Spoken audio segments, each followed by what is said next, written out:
नमस्ते, अस्सलाम वालेकुम, सत श्री अकाल, केम छो, कैसे हैं आप लोग? उम्मीद करते हैं कि जहाँ कहीं भी होंगे अच्छे होंगे और अच्छा होना भी चाहिए। आपको पता है यूट्यूब पे हम लोग अभी एक सीरीज़ चला रहे हैं। कौन-सा सीरीज़ चला रहे हैं? तो हम लोग जो सीरीज़ चला रहे हैं उस सीरीज़ का नाम है एग्ज़ाम टारगेट 2025। क्या आप भी क्लास 12 का एग्ज़ाम देने वाले हैं अगले 2025 में? यानी 2025 में फरवरी में क्या आप भी क्लास 12 का एग्ज़ाम देने वाले हैं? तो ये चैनल आपके लिए बहुत ज़रूरी है। इसी चैनल पे आपको पूरा सिलेबस कंप्लीट कराया जाएगा। आपका डे 1 से लेके डे लास्ट तक, यानी कि जो एग्ज़ाम टारगेट का सीरीज़ है वो चालू हो चुका है। इसमें कुछ-कुछ टॉपिक पढ़ाई भी हो चुका है। जैसे ग्रामर और लिटरेचर 2 पोर्शन बँटा हुआ है, जैसा कि आप लोगों को पता है। ग्रामर और लिटरेचर 2 पोर्शन आप लोगों का बटा हुआ है। तो ग्रामर में मेन जो टॉपिक है हम लोगों का वो है वर्ब। ग्रामर में जो मेन टॉपिक है वो है वर्ब। अगर दिखाई नहीं दे रहा है तो फिर यहाँ से दिखाई देगा। ग्रामर में मेन टॉपिक है आप लोगों का वर्ब, ठीक है? आप देख पा रहे हैं यहाँ पे वर्ब, ठीक है? दिखाई दे रहा है? और वर्ब में 3 टॉपिक है जहां से वर्ब से क्वेश्चन आता है। एक को कहते हैं सिंटैक्स, जिसे हम लोग एक और नाम से जानते हैं, उसका नाम है subject plus verb plus agreement, जो कि मैंने पढ़ा दिया है। ग्रामर से अगर बात करें तो ग्रामर में वर्ब से अकेले 14 से 15 नंबर का क्वेश्चन आता है, और 14 से 15 नंबर क्वेश्चन जो आता है ये पूरा भरने के लिए आता है। अब इस वर्ब में 3 टॉपिक होता है और तीनों टॉपिक में क्वेश्चन वर्ब से ही पूछता है, फिल इन द ब्लैंक्स में, या 4 ऑप्शन दिया हुआ रहता है। दूसरा टॉपिक है खुद वर्ब, और तीसरा टॉपिक है time and tense. Time and tense, ये 3 टॉपिक है, और इसी तीनों टॉपिक पे आपका जो वर्ब से क्वेश्चन है 14 से 15 नंबर का इसी में चलता है। जैसा कि हमारे पिछले वाले जो क्लासेज हुए हैं वो सिंटैक्स कंप्लीट हुआ है। अभी जो क्लास 12 का बैच जो हम चला रहे हैं इसमें एक टॉपिक मैंने कंप्लीट किया है, और उस टॉपिक का नाम है subject plus verb plus agreement, यानी सिंटैक्स। बस ये टॉपिक कंप्लीट हो गया है। यदि आप हमारे इस चैनल पे नए हैं, आज आपका पहला वीडियो है, तो आप प्लेलिस्ट में जाइए और सब्जेक्ट वर्ब एग्रीमेंट के नाम से प्लेलिस्ट बनाया हुआ है। वहां 10 वीडियो आपको मिलेगा, उसमें प्रैक्टिस सेट भी 2-3 वीडियो प्रैक्टिस सेट का मिलेगा, बाकी सारा वीडियो आपका रूल का मिलेगा। आप वहां से सब्जेक्ट वर्ब एग्रीमेंट बहुत बढ़िया से पढ़ सकते हैं, और उतने में से ही आपके 2025 के इंटरमीडिएट के एग्जाम में आएगा। एकदम श्योर रहिए, निश्चिंत रहिए, ठीक है? अब यदि हम बात करें आगे का, ये जो 2 टॉपिक बचा हुआ है, वर्ब और टाइम एंड टेंस, ये जो 2 टॉपिक आप लोगों का बचा हुआ है, तो इसमें से एक टॉपिक मैं आज शुरू करने वाला हूं। कौन सा टॉपिक शुरू करने वाला हूं आपको आगे पता चल जाएगा। ये तो ग्रामर का बात है। यदि हम बात करते हैं यदि हम बात करते हैं लिटरेचर के बारे में, तो लिटरेचर के बारे में यदि हम बात करें तो लिटरेचर 2 पार्ट में बटा हुआ है आप लोगों का। एक को कहते हैं प्रोज और दूसरे को कहते हैं पोएट्री। एक को कहते हैं प्रोज और दूसरे को कहते हैं पोएट्री। प्रोज में भी लगभग 10 क्वेश्चन, 10 से 11 चैप्टर है, और पोएट्री में भी लगभग 10 चैप्टर है। जिसमें पोएट्री मैंने चालू किया, प्रोज अभी चालू नहीं किया है। यदि आप लेट से तैयारी शुरू किए हैं तो ये चैनल आपके लिए बहुत बहुत फायदेमंद होगा, क्योंकि मैं शुरू से पढ़ा रहा हूं। प्रोज अभी चालू नहीं किया है। पोएट्री में ये आपका 2 चैप्टर पढ़ाया है, चैप्टर नंबर 1 और chapter number 2। Chapter number 1 sweetest love I do not go, John Donny के द्वारा लिखा हुआ, और chapter number 2 song of my self, Walt Whitman के द्वारा लिखा हुआ। ये 2 चैप्टर मैंने खत्म कर दिया है। ये 2 चैप्टर पढ़ाई हो चुका है, ठीक है? इसका ऑब्जेक्टिव, इस चैप्टर का एक्सप्लेनेशन, राइटर का इंट्रोडक्शन सब पढ़ा दिए हैं, ठीक है? तो है, वीडियो में है, आप जाके देख सकते हैं, यूट्यूब पे आपको मिल जाएगा, ठीक है? अब आज हम ग्रामर पढ़ने वाले हैं, और ग्रामर में कौन सा टॉपिक पढ़ने वाले हैं आज? तो आइए देखिए हम ग्रामर में आज कौन सा टॉपिक पढ़ने वाले हैं। तो ग्रामर में हम लोग पढ़ने वाले हैं जिसका नाम है वर्ब, खुद वर्ब, जहां से 13 से 15 नंबर का टॉपिक आता है, जिसे हम लोग कहते हैं वर्ब, ठीक है? आज हम बात करेंगे वर्ब के बारे में। तो आइए, वर्ब, वैसे बेसिकली वर्ब अलग अलग तरीके से पढ़ाई होता है। अगर हम बात करते हैं तो वर्ब यहां से 2 भाग में बटा। फिर यहां से 2 भाग में बटा, फिर यहां से 1 2 3 4 5 5 भाग में बटा। अब ध्यान देने वाली बातें, कुछ कुछ चीजें हैं जो आपको ध्यान देना पड़ेगा आज, एकदम बहुत अच्छे से ध्यान देना पड़ेगा। और क्या ध्यान देना पड़ेगा वो आप यहाँ पे देखिए। वर्ब का बेसिकली दो और दो पार्ट में अगर हम डिवाइड करते हैं तो एक को कहते हैं हम लोग FINITE फाइनाइट वर्ब, और एक को कहते हैं हम लोग नन फाइनाइट वर्ब। एक को कहते हैं हम लोग फाइनाइट वर्ब और एक को कहते हैं हम लोग नन फाइनाइट वर्ब। अगर वर्ब को दूसरे तरफ से 2 भाग में बांटे तो एक को कहते हैं हम लोग transitive verb, TRANSITIVE transitive verb, तो दूसरे को कहते हैं हम लोग इंट्रांजिटिव वर्ब। एकदम ध्यान से समझते जाइएगा, ये पोर्शन अगर आप समझ गए तो समझिए आपका बहुत काम आसान हो जाएगा। ठीक है, अब ये नीचे मैंने 5 क्या लिखा है, ये नीचे है फॉर्म ऑफ वर्ब, क्रिया का रूप। ये जो नीचे मैंने लिखा है इसको कहते हैं क्रिया का रूप। अब क्रिया का रूप कितना होता है, तो 5। कौन कौन सा, V1 V2 V3 V4 और V5, ये क्रिया का रूप हो गया। अब इस वर्ब को डिफाइन कैसे करेंगे, ये वर्ब है क्या, क्या है आखिर ये वर्ब, इतना ज्यादा इंपॉर्टेंट क्यों है। टाइम एंड टेंस में अगर क्वेश्चन आता है तो वर्ब से ही, वर्ब को भरने के लिए ही आएगा। अगर सब्जेक्ट वर्ब एग्रीमेंट से आता है तो वर्ब भरने के लिए ही आएगा, और अगर खुद वर्ब से क्वेश्चन आता है तो भी वर्ब भरने के लिए ही आएगा। कैसे, तो आप यहाँ पे देख सकते हैं, आप यहाँ देखिएगा, देखिएगा यहाँ पे एक क्वेश्चन यहाँ पे दिया हुआ है, क्वेश्चन नंबर 1, क्वेश्चन नंबर 2 और क्वेश्चन नंबर 3। ये 3 क्वेश्चन आपके सामने एग्जाम्पल के तौर पे पेश किया जा रहा है। पहला क्वेश्चन, शी कैन, और यहां पे fill in the blanks, football, football, एक क्वेश्चन हो गया। अब आपको ऑप्शन यहां पे दिया हुआ है, ए ऑप्शन में दिया हुआ है प्ले, बी ऑप्शन में दिया हुआ है प्लेज, सी ऑप्शन में दिया हुआ है प्लेड, और डी ऑप्शन में दिया हुआ है नन। ठीक है, डी ऑप्शन में दिया हुआ है नन, आप देख पा रहे हैं। अगर हम क्वेश्चन नंबर 2 की बात करते हैं तो क्वेश्चन नंबर 2, आइए एक बार यहां पे क्वेश्चन नंबर 2 देख लेते हैं हम लोग। तो क्वेश्चन नंबर 2 कहता है she fill in the blanks, YESTERDAY, yesterday. A option में है कम, बी ऑप्शन में है केम, सी ऑप्शन में है कम्स, और डी ऑप्शन में मान के चलिए नन। ठीक है, अब हम बात करते हैं क्वेश्चन नंबर 3 पे। क्वेश्चन नंबर 3 पे, bread and butter fill in the blanks, my favourite food. अब यहां पे ऑप्शन ए में है इज, बी में है आर, सी में है वॉर वर, और डी में है नन।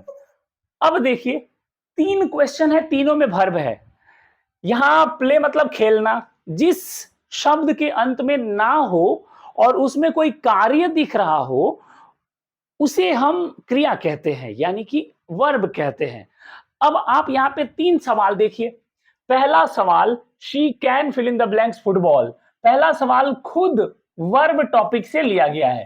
पहला जो सवाल है खुद वर्ब टॉपिक से लिया गया है, और ये वर्ब टॉपिक से जो लिया गया है इसमें भी वर्ब भरने के लिए आया है, चारों ऑप्शन में वर्ब है। दूसरा जो है वो टाइम एंड टेंस से लिया गया है। दूसरा किससे लिया गया है, टाइम एंड टेंस से, और टाइम एंड टेंस में क्या भरने के लिए आया है, वर्ब। कम मतलब आना, ये भी एक क्रिया है, केम कम्स नन, ये भी एक क्रिया है। और तीसरा वाला क्वेश्चन जो है वो subject plus verb plus agreement से लिया गया है, और इसमें भी देखिए वर्ब ही भरने के लिए आया है। यानी कि इससे पता चल रहा है कि यदि आप एग्जामिनेशन हॉल में बैठते हैं और अगर कहीं वर्ब से, टाइम एंड टेंस से और सब्जेक्ट वर्ब एग्रीमेंट तीनों में से किसी भी टॉपिक से अगर आपके परीक्षा में क्वेश्चन आता है तो वर्ब ही भरने के लिए आएगा। समझ में आ रहा है, केवल वर्ब भरने के लिए आएगा। तो कह सकते हैं कि केवल वर्ब से 14 से 15 नंबर का क्वेश्चन आपके परीक्षा में पूछेगा।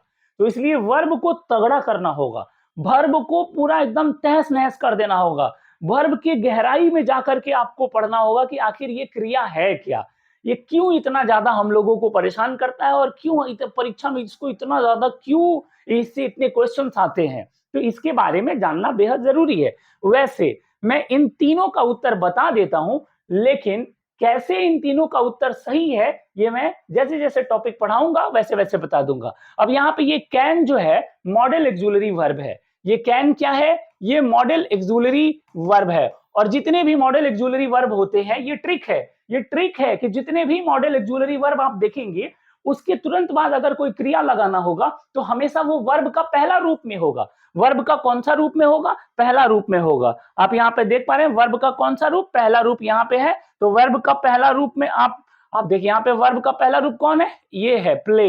ये वर्ब का पहला रूप है, इसलिए सही उत्तर यहाँ पे क्या हो जाएगा? PLAY। ये आपका सही उत्तर हो जाएगा। अब नीचे देखते हैं टाइम एंड टेंस। यहाँ क्या लगा हुआ है? यस्टरडे। यस्टरडे का मतलब होता है बीता हुआ कल। यस्टरडे का मतलब क्या होता है? बीता हुआ कल। अब अगर बीता हुआ कल है यानी कि पास्ट है, और पास्ट में हमेशा वर्ब का दूसरे रूप का प्रयोग करते हैं। तो वर्ब का दूसरा रूप कहां पे है? यहां पे है, बी में है। इसलिए सही उत्तर यहां पे क्या हो जाएगा? केम। ये हो गया आपका वर्ब का दूसरा रूप। ठीक है, अब चलते हम लोग क्वेश्चन नंबर 3, जो कि मैंने बता दिया। यदि दो खाने वाला पदार्थ मिलकर के कोई एक भोजन का निर्माण करता है तो सिंगुलर वर्ब का प्रयोग करते हैं। ये प्लेलिस्ट में जाके देख लीजिएगा, ये रूल पढ़ाया हुआ है सब्जेक्ट वर्ब एग्रीमेंट टॉपिक में। अब यहाँ पे सिंगुलर वर्ब कौन सा है? तो इज यहाँ पे सिंगुलर है, इसलिए यहाँ पे सही उत्तर क्या हो जाएगा? इज। तो इस प्रकार से आपने तीनों टॉपिक पे 3 क्वेश्चंस देखा, और तीनों में क्या भरने के लिए था? बताइए, तीनों में क्या भरने के लिए आया था? क्रिया, वर्ब भरने के लिए आया था। तीनों में क्या भरने के लिए आया था? क्रिया, यानी कि वर्ब भरने के लिए आया था। तो आज हम जिस टॉपिक पे बात करने जा रहे हैं उस टॉपिक का नाम है क्रिया, वर्ब। ठीक है, अब आइए इसको थोड़ा समझिए, बढ़िया से इसको समझ लीजिए, इसको ध्यान से समझिएगा ये क्या है। तो वर्ब को हिंदी में कहा जाता है क्रिया। वर्ब को हिंदी में क्या कहा जाता है? क्रिया। अब क्रिया को थोड़ा सा और तोड़ेंगे तो इसका मतलब निकलेगा कार्य, और कार्य को इंग्लिश में क्या कहते हैं? कार्य को इंग्लिश में क्या कहते हैं? वर्क। वर्क कह सकते हैं। और यही वर्क क्या होता है? एक्शन। और यही एक्शन क्या होता है? वर्ब होता है। बात समझ में आया? यही एक्शन क्या होता है? वर्ब होता है। यानी वर्ब का मतलब क्रिया, क्रिया का मतलब कार्य, कार्य का मतलब वर्क, वर्क का मतलब एक्शन, और यही एक्शन होता है वर्ब। Light, camera, action. जैसे ही डायरेक्टर बोलता है एक्शन, तुरंत अपना काम शुरू कर देता है। कौन? जो भी सामने एक्टर होता है वो अपना काम शुरू कर देता है। एक्टिंग, एक्टर का कौन सा काम है? एक्टिंग करना। तो वो अपना काम, जो एक्टिंग करने का काम है, वो शुरू कर देता है। कब? जैसे ही डायरेक्टर बोलता है एक्शन। आपने सुना होगा, लाइट, कैमरा, एक्शन। जैसे ही एक्शन होता है तुरंत हीरो जो है अपना जो काम है, उसका जो काम है एक्टिंग करने वाला काम, वो अपना काम शुरू कर देता है, यानी अपना क्रिया वो शुरू कर देता है, अपना वर्ब वो शुरू कर देता है। तो इस प्रकार से वर्ब को मैंने अलग अलग भागों में तोड़ दिया। तो अब आपको पता चल गया। अब इसमें एक छोटा सा ट्रिक है, इसमें एक छोटा सा ट्रिक है। वो कौन सा ट्रिक है? तो वो ट्रिक है ना। वो ट्रिक क्या है? ना। अब समझिएगा इसको, दुनिया में ऐसा कोई भी क्रिया नहीं बना है जिसके अंत में ना ना हो। ये पहचानने का सबसे आसान तरीका है। एक तरह से कह सकते हैं कि इसको वर्ब को पहचानने का ट्रिक है। हंसना, खेलना, उठना, बैठना, रोना, पीना, चलना, टहलना, मरना, जीना, कूदना, सबके अंत में क्या आ रहा है? सबके अंत में आ रहा है ना। और यदि ना है तो ये क्रिया है। लेकिन क्या केवल ना हो जाने से ये क्रिया हो जाएगा? सवाल ये है कि शब्द के अंत में केवल ना लग जाने से ये क्रिया हो जाएगा? नहीं। अगर केवल ना हो जाने से क्रिया हो जाएगा तो फिर नाना में भी तो ना लगा हुआ है। यहाँ पे मम्मी के पापा को क्या कहते हैं? नाना। तो नाना में भी तो लास्ट में ना लगा हुआ है। तो क्या ये क्रिया है? नाना क्रिया नहीं हो सकता है। क्यों नहीं हो सकता है? क्योंकि नाना के अंत में ना तो है, लेकिन क्रिया में कार्य होना जरूरी है। इसमें कोई काम नहीं दिखाई दे रहा है। अब यहीं पे हो जाएगा, गाय घास चरती है तो चरना, वह पढ़ता है, पढ़ना। अब यहाँ पे आप देख पा रहे हैं, यहां भी ना है, यहां भी ना है, यहां भी ना है, लेकिन इस ना में और इस ना में अंतर है। यहाँ के ना में और यहाँ के ना में अंतर है। यहाँ जो ना है ये कार्य को संबोधित कर रहा है, यहाँ जो ना है वो नाम को संबोधित कर रहा है। नाना एक नाम है रिलेशन का, जो मम्मी के पापा को कहते हैं, और जब नाम हो गया तो वो नाउन हो गया। दुनिया में हर वो चीज जिसका नाम है वो नाउन है, जो नाम होता है वो क्या होता है, नाउन होता है। इस प्रकार से ये क्या हो गया आप लोगों का, ये हो गया नाउन। क्या हो गया ये हो गया नाउन। अब यहाँ पे जो ना है ये कार्य को संबोधित कर रहा है। गाय घास चरती है, चरना, गाय कौन सा काम कर रही है, चरने का काम कर रही है, तो चरना काम हो गया, काम हो गया तो क्रिया हो गया। मैं पढ़ रहा हूं या मैं पढ़ा रहा हूं, वह खेल रहा है, तो ये सब शब्द के अंत में जो ना आ रहा है, ये ना किसको संबोधित कर रहा है, कार्य को संबोधित कर रहा है। किसको संबोधित कर रहा है, कार्य को संबोधित कर रहा है। और जब कार्य को संबोधित करेगा तो वो क्या हो जाएगा, वर्ब हो जाएगा। समझ में आया। इसलिए ट्रिक कह सकते हैं कि ना तो हो लेकिन साथ ही साथ इसमें और क्या लगा हो, कार्य लगा हो। ना के साथ साथ उसमें और क्या लगा हो, कार्य लगा हो। बात समझ में आई, ना के साथ साथ और उसमें क्या लगा हो, कार्य लगा हो। Is it clear. चलिए इतना समझ में आ गया। तो कुल मिला के वर्ब क्या है, वर्ब वो है जिसके अंत में ना हो और ना के साथ साथ उसमें कार्य दिखाई दे रहा हो। ना के साथ साथ उसमें क्या दिखाई दे रहा हो, ना के साथ साथ उसमें कोई कार्य दिखाई दे रहा हो। चलिए अब चलते हैं हम लोग आगे। ठीक है, इसको हम कह सकते हैं एक तरीके से कि an action of any sentence is called verb. आप लिख सकते हैं यहाँ पे आप लिख सकते हैं an action of any sentence is called, specially ये मेन वर्ब कह सकते हैं, कॉल्ड वर्ब। स्पेशली आप इसको मेन वर्ब, अब मेन वर्ब क्या होता है मैं बताऊंगा, थोड़ा सा सब्र करिए। ये आप स्क्रीनशॉट ले लीजिए या लिख लीजिए, उसके बाद मैं बताता हूं कि वर्ब को फिलहाल कितने भाग में हम लोग बांटने जा रहे हैं। ये पहले आप लोग लिख लीजिए, ये पहले आप लोग लिख लीजिए। ठीक है, लिख लिए आप लोग, लिख लिए या स्क्रीनशॉट ले लिए होंगे। यदि आपने स्क्रीनशॉट ले लिया है तो चलिए हम लोग आगे चलते हैं। ठीक है, चलते हैं हम लोग आगे, आगे चलते हैं हम लोग। वर्ब को अब हम लोग बांटेंगे, वर्ब का बंटवारा करेंगे। ठीक है, अब हम लोग वर्ब का क्या करेंगे, बंटवारा करेंगे, क्लासिफिकेशन ऑफ वर्ब। अब क्या हम लोग कर रहे हैं, क्लासिफिकेशन ऑफ वर्ब। तो यहां लिख सकते हैं हम लोग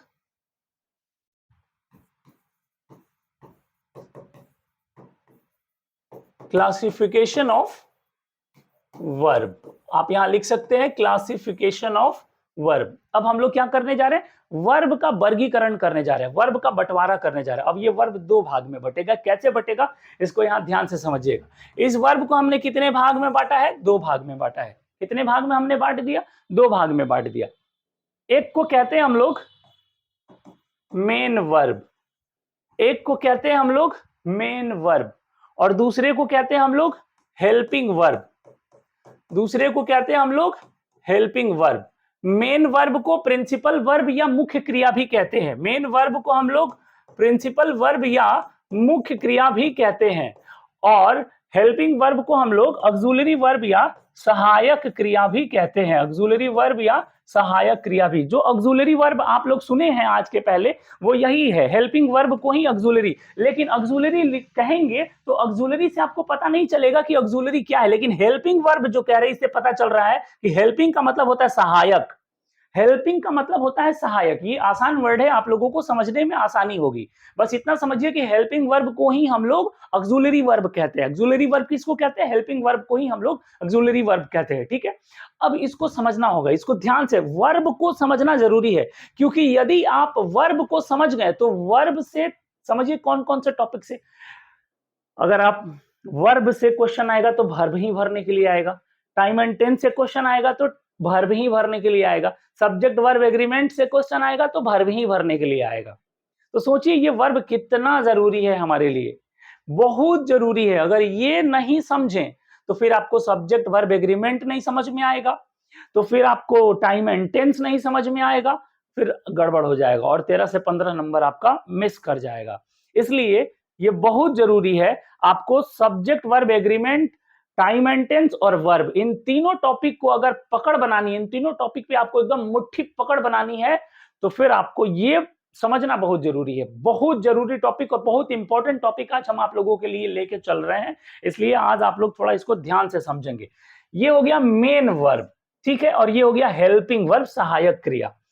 अब सहायक क्रिया क्या होता है और मुख्य क्रिया क्या होता है, ये जो अभी अभी थोड़ा देर पहले मैंने ट्रिक बताया है, अभी थोड़ा देर पहले जो मैंने आपको ट्रिक बताया है, वो जिसके अंत में ना है और ना के साथ साथ कोई कार्य है, तो ये ट्रिक किसका था, ये ट्रिक मेन वर्ब का था। ये किसका ट्रिक था, ये पहचानने का जो ट्रिक मैंने अभी अभी बताया था, ये किसका था, ये मेन वर्ब को पहचानने का ट्रिक अभी अभी थोड़ा देर पहले मैंने आपको बताया है।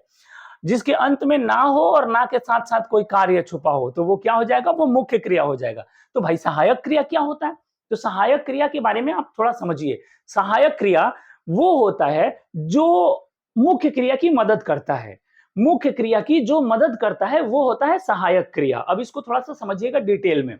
जैसे आपके घर में, सपोज आपके घर में आपके पापा भी हैं और आपके दादा भी हैं, ठीक है, तो जब तक आपके दादा जिंदा हैं, आपके घर में जो मुख्य हैं, मुख्य मालिक, वो हो गए आपके दादा, और जो सहायक मालिक हो गए वो हो गए आपके पापा, ठीक है।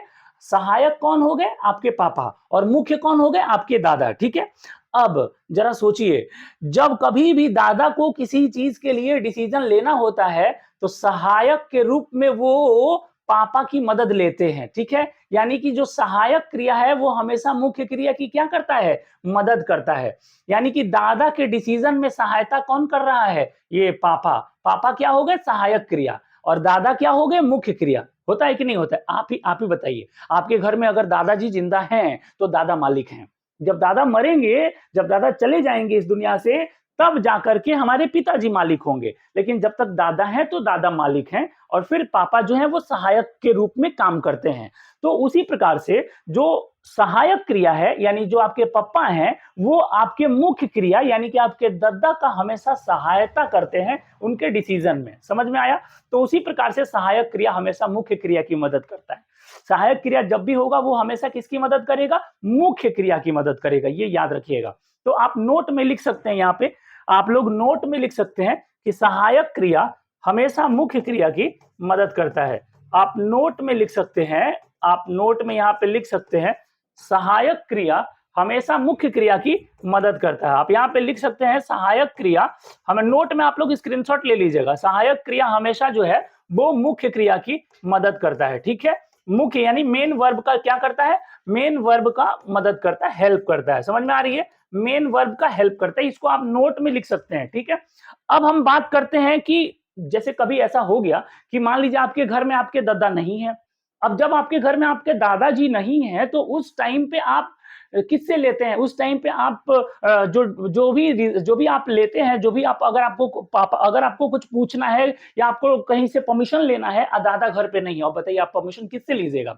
दादाजी जब आपके घर पे नहीं है तो उस समय अब परमिशन आप अपने पापा से लीजिएगा। यानी कि जब दादा घर पे नहीं रहते हैं तो आपके पापा ही मुख्य क्रिया के रूप में काम करना शुरू कर देते हैं। बात समझिए, जब दादा हैं तो दादा मुख्य हैं, और जब दादा नहीं है तो फिर मुख्य के रूप में कौन हो जाता है, जो सहायक थे, यानी आपके पिताजी। अब वहां पे आपके दादाजी की अनुपस्थिति में आपके पिताजी जो हैं वो मुख्य क्रिया के रूप में काम, यानी मुख्य के रूप में काम करना शुरू कर देंगे। तो सेंटेंस में भी यही होता है। देखिए इंग्लिश में जो भी चीज है आपके डेली लाइफ से जुड़ा हुआ है। अंग्रेजी ऐसा नहीं है कि विदेश से आया है, अंग्रेजी आप ही के अगल बगल में जुड़ा हुआ है। ये जो भी एग्जाम्पल हम ले रहे हैं आप ही के इर्द गिर्द घूम रहा है, और आप ही के इर्द गिर्द से एग्जाम्पल लेकर के मैं आप लोगों को बताने का प्रयास कर रहा हूं, समझाने का प्रयास कर रहा हूं। तो इसको आपको समझना होगा। एक नोट और यहां से आप लिख सकते हैं, एक नोट आप यहां से लिख सकते हैं। यदि कॉपी और पेन है तो आप लिख लीजिए, और नहीं तो स्क्रीनशॉट ले लीजिएगा। एक नोट और आप यहां से लिख सकते हैं कि यदि सेंटेंस में, समझिए, कमेंट बॉक्स से बाहर निकलिए और समझिए इन सब जो भी चीज समझा रही है बहुत इंपॉर्टेंट चीज है। ये अगर नहीं समझिएगा तो फिर समझिए कि 3 टॉपिक आपका मार खा जाएगा। तो समझिए इसको, यदि सेंटेंस में मेन वर्ब यानी मुख्य क्रिया, यदि सेंटेंस में मेन वर्ब ना हो तो हेल्पिंग वर्ब ही मेन वर्ब का कार्य करना शुरू कर देता है। तो हेल्पिंग वर्ब ही मेन वर्ब का कार्य करना शुरू कर देता है, मेन वर्ब का कार्य करना शुरू कर देता है। समझ में आया? जैसे एग्जाम्पल के तौर पे आई हैव प्लेड फुटबॉल, यहां पे एक सेंटेंस हो गया। और एक और एग्जाम्पल यहां पे मैंने लिखा आई हैव ए कार। अब दो सेंटेंस जरा ध्यान से देखिए, यहां पे सब्जेक्ट आई हो गया, एक यहां सहायक क्रिया हो गया हैव, एक यहां सहायक क्रिया हो गया हैव। लेकिन यहां पे एक मुख्य क्रिया आपको यहां पे दिख रहा है, प्ले माने खेलना। प्ले का मतलब हो गया खेल, वैसे टू प्लस V1 का मतलब खेलना होता है, लेकिन एक जनरल तौर पे हम लोग कह सकते हैं कि प्ले का मतलब यहाँ पे खेलना। अब यहाँ पे प्ले जो है वो मुख्य क्रिया का काम करे। मैंने क्या बोला था अभी थोड़ा देर पहले, वर्ब को अगर पहचानना है तो ना प्लस वर्क, ना प्लस कार्य क्रिया पता चल जाएगा। उसके अंत में ना लगा हुआ रहेगा और उसमें कार्य छुपा हुआ रहेगा। यानी कि यहाँ पे ना भी है और खेलने का काम भी यहाँ से दिख रहा है। तो ये क्या हो गया? ये हो गया हमारा वर्ब, ये हो गया हमारा मेन वर्ब। अब यहाँ पे मेन वर्ब है। अब ये मान के चलिए एक सेंटेंस है। अब इस सेंटेंस में मुख्य क्रिया भी है और सहायक क्रिया भी है, हेल्पिंग वर्ब भी है और मेन वर्ब भी है। तो हेल्पिंग वर्ब का काम करेगा, सहायक सहायक का काम करेगा और मुख्य क्रिया का काम करेगा। ठीक है, लेकिन नीचे वाले सेंटेंस में जरा देखिए तो नीचे वाले सेंटेंस में मेन वर्ब है क्या? आई हैव अ कार, मेरे पास एक कार है। इसमें कोई काम हो रहा है? इसमें कोई काम नहीं हो रहा है। अब जब इसमें कोई काम नहीं हो रहा है, इसका मतलब इसमें कोई मुख्य क्रिया नहीं है। और जब इसमें कोई मुख्य क्रिया नहीं है तो यही सहायक क्रिया अब क्या काम करेगा? मुख्य क्रिया का काम करना शुरू कर देगा। यानी कि ये जो हैव है, ये इसमें सहायक क्रिया का काम कर रहा था, लेकिन इसमें यही हैव जो है वो मेन वर्ब का काम करना शुरू कर देगा। बात समझ में आया? यानी कि सेंटेंस में यदि मेन वर्ब है तो मेन वर्ब का काम करेगा और हेल्पिंग वर्ब का काम करेगा। लेकिन यदि सेंटेंस में मेन वर्ब नहीं है तो फिर आपका हेल्पिंग वर्ब ही मेन वर्ब के रूप में काम करना शुरू कर देगा। समझ में आया? हाँ, तो यहां से आप ये चीज नोट कर लीजिए, स्क्रीनशॉट ले लीजिए, जल्दी से आप लोग स्क्रीनशॉट ले लीजिए, स्क्रीनशॉट ले लीजिए, जल्दी से ले लिए। ऑक्सिलरी वर्ब अब बहुत सारे बच्चों के दिमाग में चल रहा होगा कि सर हेल्पिंग वर्ब क्या होता है? तो is, are, am, was, were, do, does, did, यही होता है हेल्पिंग वर्ब। गिना चुना होता है, उंगलियों पे गिन लोगे हेल्पिंग वर्ब क्या क्या होता है। अभी दिखा देते हैं हेल्पिंग वर्ब क्या क्या होता है, दिखा देते हैं। अभी आ जाओ यहाँ पे, देख लो हेल्पिंग वर्ब क्या क्या होता है। बस ये लास्ट है हेल्पिंग वर्ब। आप यहाँ पे देखो हेल्पिंग वर्ब के बारे में, ऑक्सिलरी वर्ब के बारे में, सहायक क्रिया के बारे में यदि हम बात करें तो ये तीन प्रकार का होता है, 1, 2 और 3। ठीक है, कितने? 3 प्रकार के होते हैं। पहले वाले को प्राइमरी ऑक्सिलरी वर्ब यानी प्राइमरी हेल्पिंग वर्ब, दूसरे वाले को मॉडल ऑक्सिलरी वर्ब, ऑक्सिलरी एबी का मतलब ऑक्सिलरी वर्ब या हेल्पिंग वर्ब कह सकते हैं। और ये है मार्जिनल ऑक्सिलरी वर्ब। ठीक है, अब इसमें क्या क्या होता है? इसमें होता है is, are, am, was, were, do, does, अच्छा कोई दिक्कत नहीं है, कोई दिक्कत नहीं है। Do, does, did, has, have, had, ये हो गया हमारा प्राइमरी ऑक्सिलरी वर्ब। अब इसमें मॉडल ऑक्सिलरी वर्ब में can, could, may, might, shall, should, will, would, must,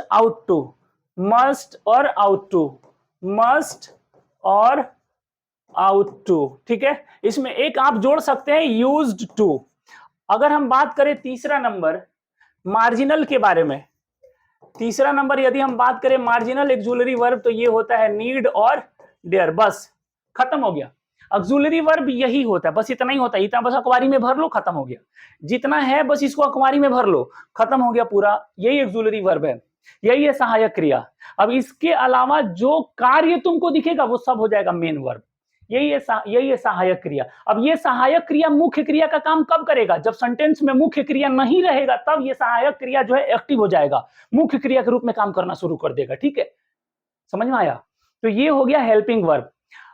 अब मेन वर्ब क्या होता है, उसके कितने पार्ट्स होते हैं, हेल्पिंग वर्ब मेन वर्ब का कैसे सेंटेंस में मदद करता है, ये सब जानकारी मैं आपको अगले वीडियो में दूंगा। ठीक है, अभी ये वर्ब का ट्रेलर था, पूरा फिल्म तो अभी बाकी है। तो अगले एपिसोड में बने रहिएगा, इंतजार करिएगा, इसका पार्ट 2 लेकर के सोमवार को हम आपके सामने मिलेंगे। कल संडे है, कल क्लास आपका बंद रहेगा, तो सोमवार को इसका पार्ट 2। झुकेगा नहीं। कौन? भर्व। पुष्पा उष्पा के बारे में नहीं देखना है। चलो बाय, गुड नाइट। ओके बच्चों, गुड नाइट।